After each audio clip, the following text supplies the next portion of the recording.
Hello সবাই, আমি আলী। আজ থেকে আমরা একদম জিরো থেকে ইংলিশ শেখা শুরু করব। প্রথম পর্বে শিখব এ থেকে এম পর্যন্ত অ্যালফাবেট। রেডি তো? Good morning class.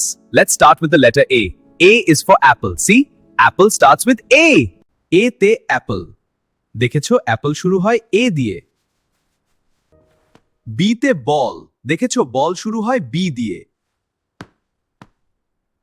সি তে ক্যাট। দেখেছো ক্যাট শুরু হয় সি দিয়ে। ডি তে ডগ। দেখেছো ডগ শুরু হয় ডি দিয়ে। ইতে এগ। দেখেছো এগ শুরু হয় ই দিয়ে। এফ তে ফিশ। দেখেছো ফিশ শুরু হয় এফ দিয়ে। জি তে গোট। দেখেছো গোট শুরু হয় জি দিয়ে।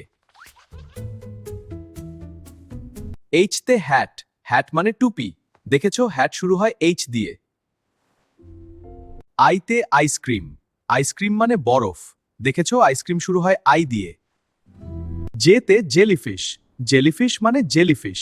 দেখেছো জেলিফিশ শুরু হয় জে দিয়ে। কে তে কাইট। কাইট মানে ঘুড়ি। দেখেছো কাইট শুরু হয় কে দিয়ে। এল তে লায়ন। লায়ন মানে সিংহ।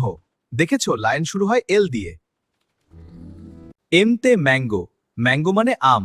দেখেছো ম্যাঙ্গো শুরু হয় এম দিয়ে। ক্যাট কোন লেটার দিয়ে শুরু? বল কোন লেটার দিয়ে শুরু? আজ আমরা এ থেকে এম পর্যন্ত শিখলাম। পার্ট 2 তে শিখবো এন থেকে জেড পর্যন্ত। সাবস্ক্রাইব করে পাশে থাকো।